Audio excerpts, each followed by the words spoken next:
Now, I want you to tell me what are presidential elections that you would name that have been most critical to our country.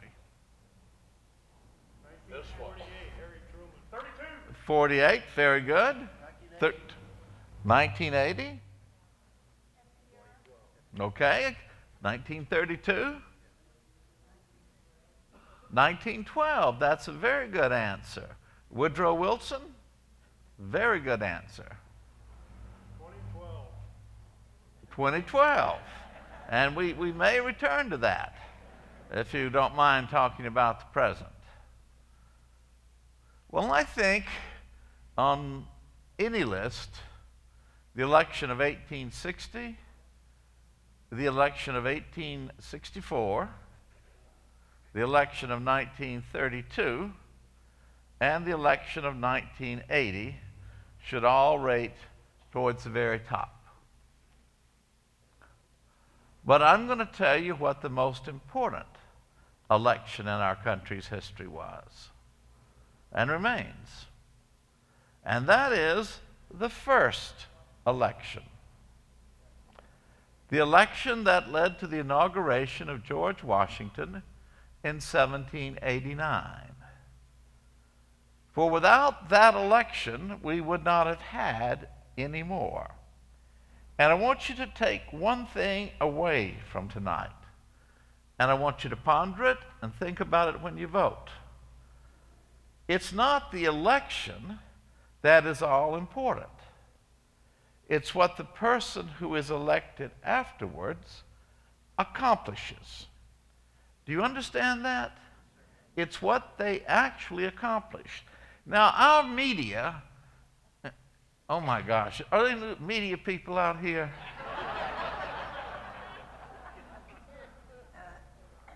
There you are. Well, you're the exception. But those who can, do. Those who can't, teach. And those who can do neither become media people.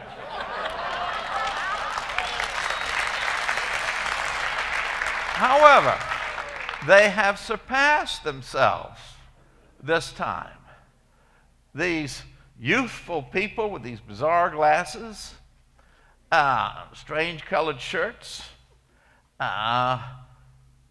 making absolute trivia out of this election.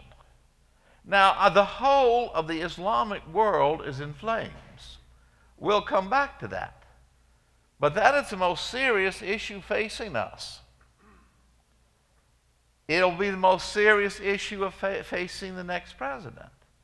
But they spend almost all today blathering about something that George Romney said about 47% of somebody, and analyzing that and dissecting it. Now, the first election was totally different.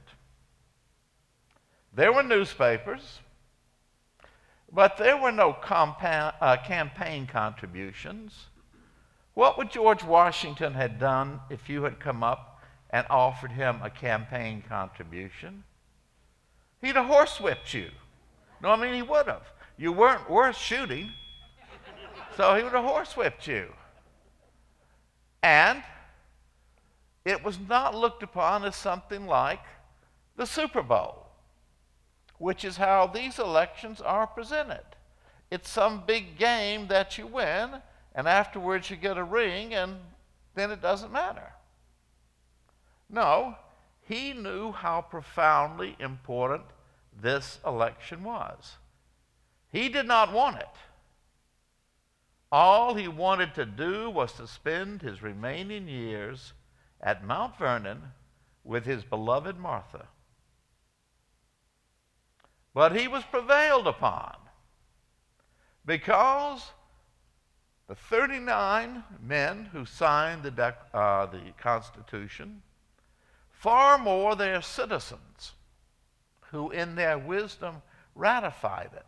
Remember, These 39 delegates, men like Benjamin Franklin, Alexander Hamilton, for all their wisdom, they did not give us the Constitution. It was the ordinary American, those men, those women, in that case just those men, who had carried the revolution on their bayonets those 8 long years. They ratified the Constitution. And one major reason it was ratified, what overcame their very strong worry about a chief executive who was commander of the armies, who might turn into a Julius Caesar, a dictator, was that George Washington would be the first president. So he had no opposition. There were votes for the vice presidency, but he was elected unanimously by the Electoral College. He then assumed office. But it was what was accomplished under Washington and that first Congress that made all the difference in our country's history. There were many doubters, many patriotic men like Patrick Henry, Richard Henry Lee of Virginia, who had introduced the resolution for the Declaration of Independence, who were dubious of this Constitution. And there were the most severe problems facing that first Congress. And I tell you, they are as severe as those that will face our next Congress. A national debt of $73 million, adjusted for inflation, and considering the ability of a country in those days to raise money, that is a debt as great as our national debt today. And those congressmen, as well as men like Thomas Jefferson, understood that national debt has been the ruin of every nation in history. We are not an exception. Do you understand that? They had to pay off that national debt and establish our country on a strong currency and credit rating. But secondly, many of the states had ratified the Constitution on the verbal promise that the first Congress meeting under it would put forth a Bill of Rights. That was what was lacking. Even under King George, we had a Bill of Rights. Where are those rights guaranteeing our freedom of speech, our freedom of religion, our freedom of the press? Where are those rights guaranteeing our right to bear arms, our right to trial by jury, our right to habeas corpus? We enjoyed those going all the way back to Magna Carta in 1215. Why didn't you include them? And the answers were not very convincing. But those who ratified this Constitution took the verbal promise that the first Congress would send forth to the states a Bill of Rights. Now, if candidates today ask you to surrender your freedoms to them and they would come back with a Bill of Rights, their verbal promise, would you believe them? And thirdly, well, it speaks a lot because these congressmen had moral authority. That is what ours are utterly lacking.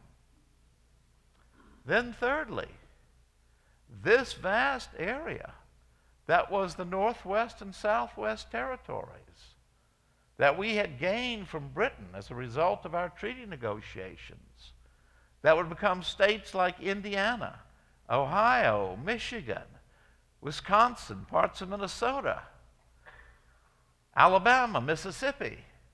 These had to be organized. So these were the grave problems facing this Congress, and it had to be proven that this Constitution would work. Well, they did not kick the can down the road. Well, they knew they could not afford to. And thus it was that they organized these new territories. Now, all of Europe expected that we would rule this new country, this new empire, the way Britain ruled its empire, or France ruled its empire. These new territories would be nothing but colonies for us to exploit. No. In the Northwest Ordinance, passed in 1787 but ratified by this Constitution and made to work, these were organized on a basis that when each of these territories achieved a population of a certain amount, they would enter the Union on a free and equal basis. An empire of liberty, not of conquest and oppression. And then, well, what do you do with the national debt?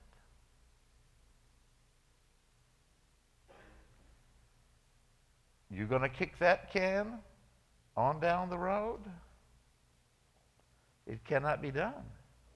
The very Constitutional Convention had come about because of a complete financial collapse as serious as we had in 2008.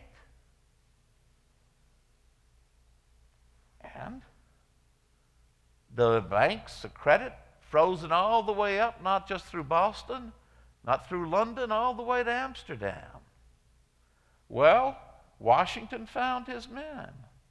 Alexander Hamilton, Secretary of Treasury, Thomas Jefferson, Secretary of State. What would you give for two minds like that in those positions today? It's no discredit upon whoever holds those offices, but they're not Alexander Hamilton, and they're not Thomas Jefferson. And 14 million of this, why, it was debts owed to foreign governments, Holland and France above all, who had financed the revolution. Now, these were men who believed in the idea of honor. Honor meant keeping your word.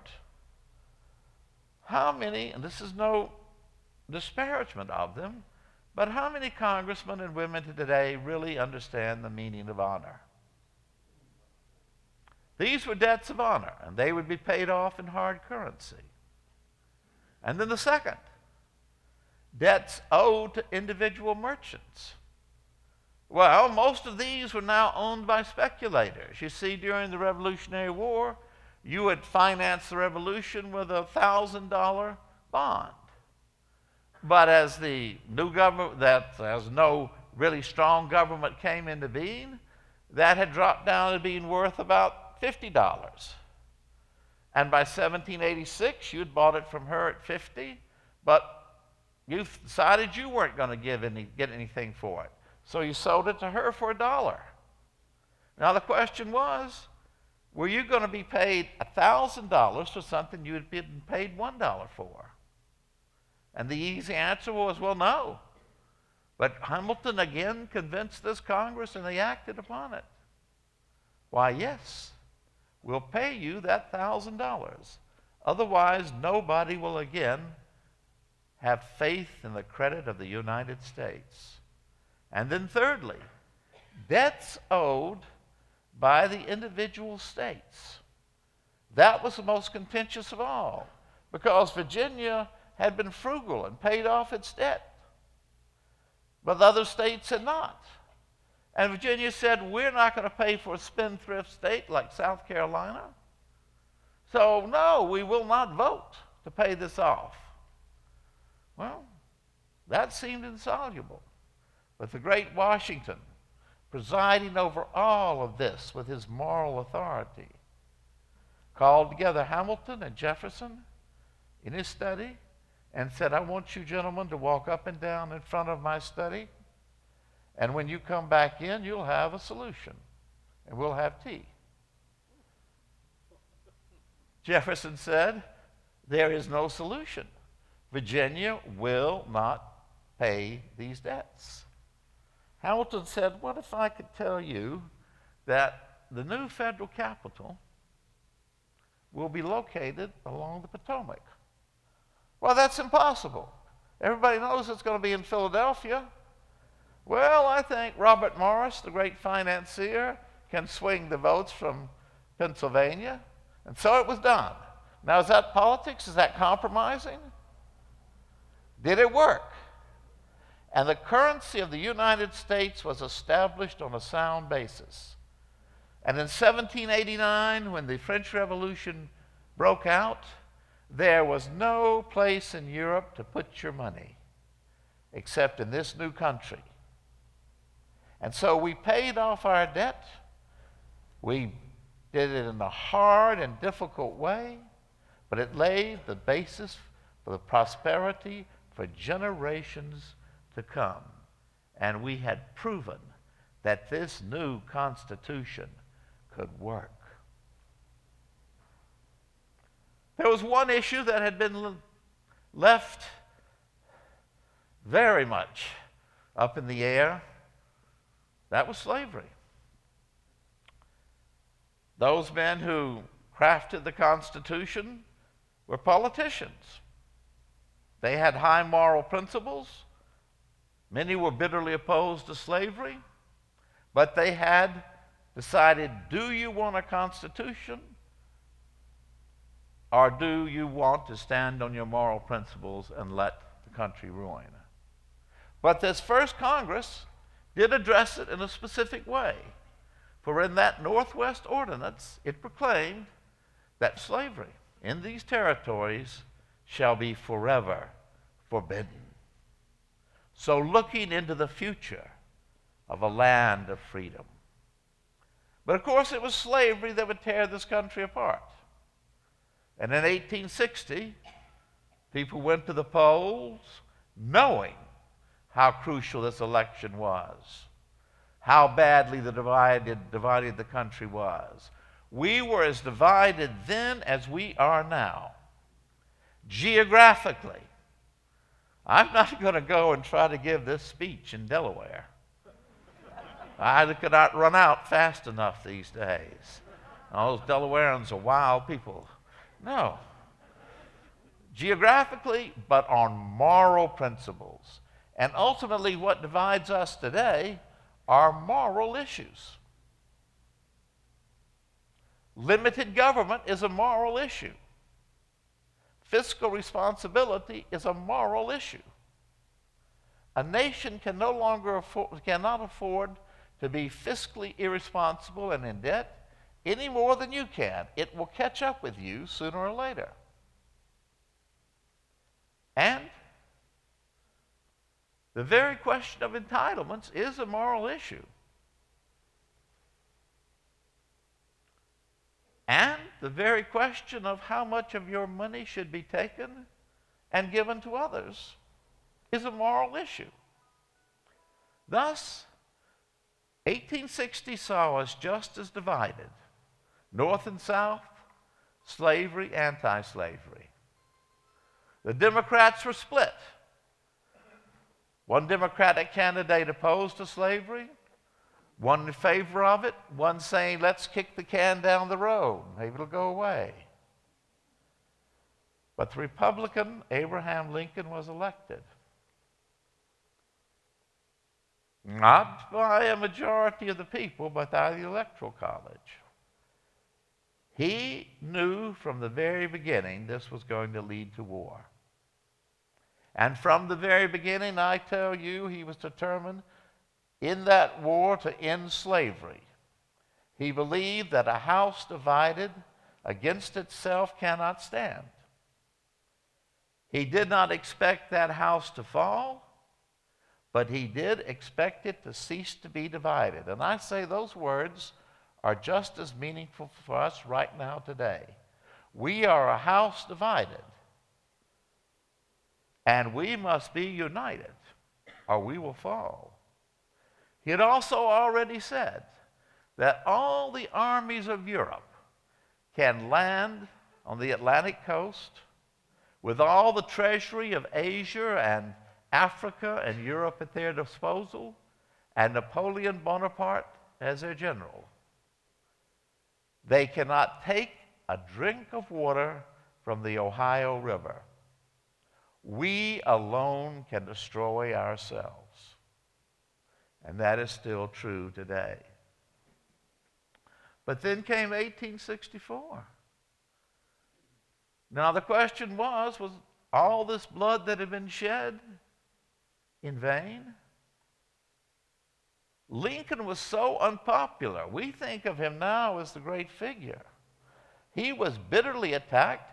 His own party came to him and urged him not to run again in 1864. You are so unpopular. The war is so unpopular. The cost of the war is so great. It is not coming to an end. You refuse to sit down and negotiate with the rebels. Don't run. But he did run. He didn't actually run as a Republican this time. He ran as a Union candidate. Chose a Southerner for his vice presidential candidate.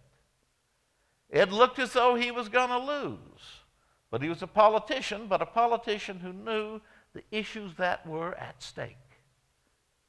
So he furloughed those boys who were fighting. Boys from Ohio and Indiana who could not vote in absentee fashion. Sent them back home.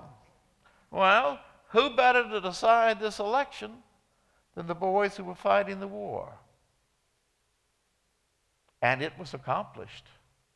The war was brought to an end, and slavery was brought to an end. But again, it was a president who accomplished something. Do you understand that? In 1932, the country could not have been in a greater crisis. Complete faith had been lost in our financial system. Complete faith had been lost in the ability of government to give any help. You will meet today, maybe some of you are among those, families that had to send their children off to an aunt or an uncle because they couldn't feed them. People stood in bread lines in the richest country in the world. Crops rotted in the fields here in Ardmore while people went hungry in cities. Franklin Roosevelt was elected. You may disagree with his policies, but he took action, and action now. He restored faith in the banks.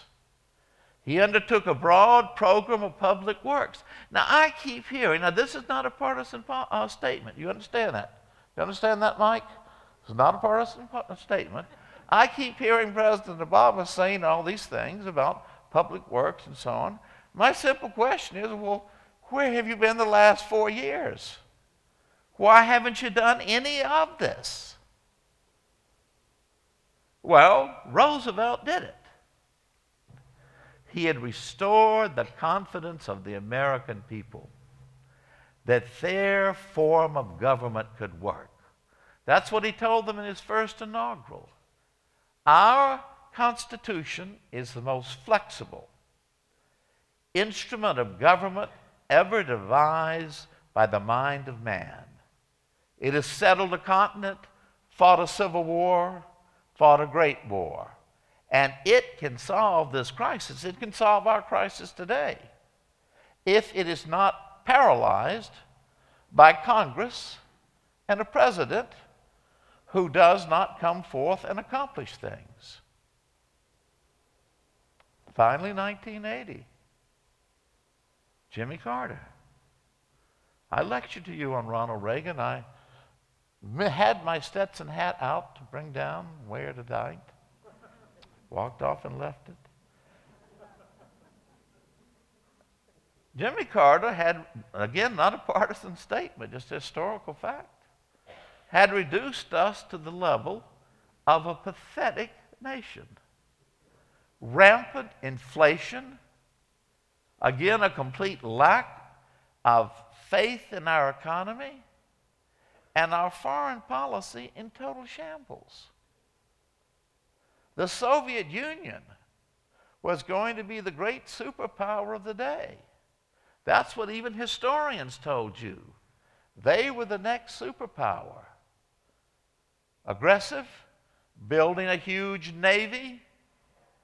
We were so pathetic that when our embassy in Tehran, sacred American soil, was invaded, President Carter did nothing. And they didn't even kill an ambassador. Sacred American soil, hostages held, and us too pitifully weak to rescue them and to punish the Iranians in such a way they would never do something like that again. Ronald Reagan was elected. Now, the press never liked him, but he could manage the press. The press never really understood his economics, but they worked. And one press conference, they said, "Do you think that your economic policy is working, Mr. President?" He said, "It must be, because you're not calling it Reaganomics anymore." Oh, yeah, that's true. And laid us on the grounds of prosperity that lasted for a generation. And he restored this nation's moral authority. Muammar Gaddafi, he was the terror of the world. It took a few jets firing into his compound, and suddenly he became the most agreeable little chap you could want. Isn't that true? Yes or no? And Russia? Why, they were going to match us weapon for weapon until he said, you remember I told you this. When I was in a movie once, we were sort of a space movie. We were going to build this great network that would block anything from hitting us from the sky. And he proposed that. And the Russians realized they were going to be spent into oblivion. And why don't we go into Afghanistan and help those brave Afghans? No. If Russia's crazy enough to want Afghanistan, let them have it. And the Russians found themselves just like us, with their boys being shot at by the very Afghans they were supposed to be training. And Afghanistan and the fear of our great network of missiles system brought about the collapse of the evil empire. Nobody could have predicted that 8 years ago, 8 years before Reagan.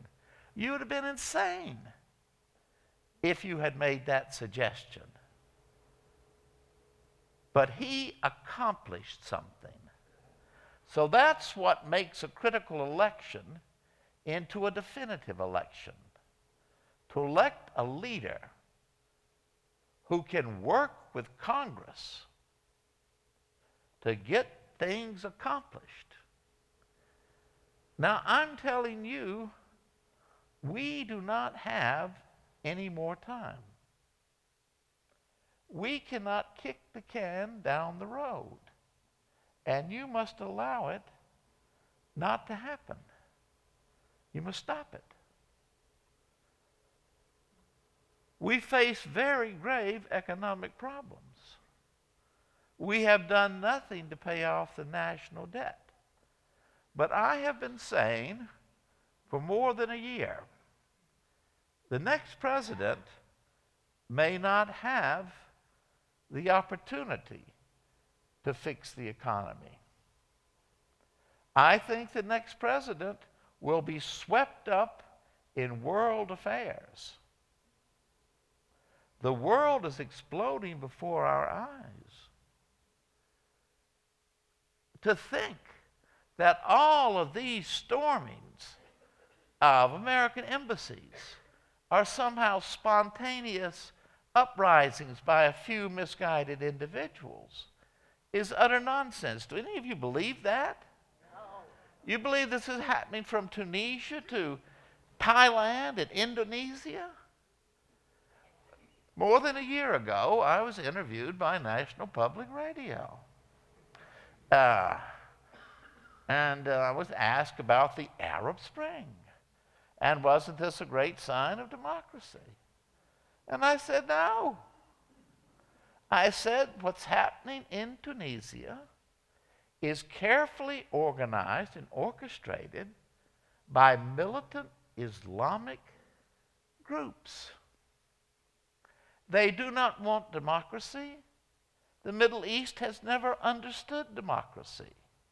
They hate our very values of tolerance, of freedom, of equality of rights for women. And they look upon us and our support for that noble nation of Israel as the gravest of evils. The president of Iran has already said he will not stop until Israel is destroyed. I'm telling you, it's bigger than that. They will not stop until we are destroyed, until we are brought down. And they are not alone in this. China and Iran and Russia. Over the last 4 years, we have allowed these deep enemies of the United States, and they are that. They're not trading partners. We have allowed them to draw closer and closer together with various economic ties, but also military ties. Now, one thing about being a superpower the way we are is that you raise up against you nations that have nothing in common except their hatred of you. Now, I speak Russian. I spend a lot of time in Russia. I'm telling you, they hate us. They are chauvinistic. They are expansionistic. They are armed to the teeth with nuclear weapons. They feel a deep humiliation at the loss of their empire. And above all, they hate us because they expected when communism fell, we were going to go in with something like a Marshall Plan, and we didn't. And it is now a country run by mobsters. China owns us. Now, George Washington would tell you, you cannot allow your avowed enemy, the British, to own you. China owns us. How did that come about?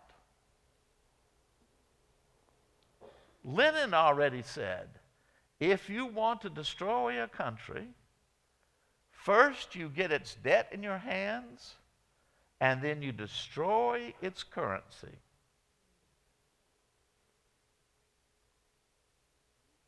And Iran. They are our bitter enemy.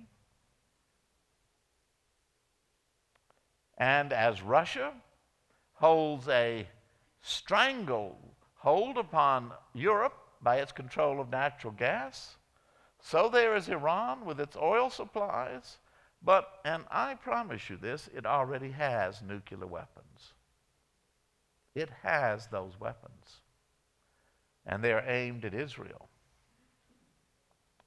So those three have been allowed to come together in this unholy alliance against us. So the next president is going to find himself faced by foreign policy decisions that may involve war. And such a war, as Thomas Jefferson already understood, will be utterly ruinous to us. That is how you truly pile up a national debt, is by war and military spending. But we will have no opportunity not to do that. This is serious business. In 2 years, the first Congress solved our national debt. Repeat after me. In 2 years, say it. 2 years. The first Congress solved our national debt. Our Congress in 4 years has done nothing to achieve that goal. And it has no concrete plan. I've never heard President Obama come out, or Mitt Romney for that matter, with a concrete plan of how you get rid of your debt. Who's a CEO here? Has been one. I won't call on you. Raise your hand. Oh, now there are a few of you out there. If your company's in debt, don't you better have a plan for how to clear that debt? Yes or no? It's got to be straightforward and it has got to work. We have no plan. That is the scariest thing of all. No plan and no resolve as a nation to have such a plan. And energy. Again, President Obama 4 years ago talked about all of these energy projects. I don't know, some were good, probably some were bad, but he's done nothing. So an election must lead to the accomplishment of specific goals. And I'm telling you, this election that is coming up right now is as crucial as 1860 to our country, or as 1789. We realized then as a nation we might not get another chance. See, we always think we'll get another chance. 4 more years will go by, 4 more years will go by. Well, sometime that clock will run out. Now, where does the responsibility lie? It lies with each and every one of us. Our Constitution starts off, "We the people." And in the 10th Amendment, the final word is the people. For the powers that are not given to Congress are denied by it to the states, belong to the states respectively, or to the people. And the mediator between us and Congress are our state legislators. That Constitution saw the states as fundamental to the structure of the Constitution. We have refused to accept that. I was talking to somebody about how worried I was and about the election that was going to come along, and wanted a chance like this to talk to a group of concerned citizens. And he said, "Why, don't worry about that. Oklahoma's going to all vote for Obama. That's great. But what about our state legislators? I mean, all going to vote for Romney. They're all going to vote for Romney." I said, "That's great. But what about our state legislators? Are they, regardless of party label, going to understand fiscal responsibility? Are they going to understand the importance of the states taking back their share portion of the power and then using it?" And Congress itself, you know, whenever somebody tells me, "Well, you know, we have this agency in Washington, this agency in Washington," the United States Congress has the sole power over the purse. You don't want the Environmental Protection Agency? Then elect a Congress that just doesn't fund it. They go to work one day and there's no paycheck. Locks have all been changed, and it's been rented out to a private firm. Oh no, you can do that. You can also tell Congress, you don't put a budget in place, you don't get paid. Do you ever think about that? You don't put a budget in place, you don't get paid. So we go back to the fact that it is each and every one of us to take upon ourselves and our shoulders the responsibility that the generation of 1776 did. Not just to talk about the values of the founders, but to live those values. And I still believe deeply in this country, deeply in the greatness of its people, deeply in its ability to come together under a strong and capable leader who believes in the values of our founders. Well, thank you for listening to me.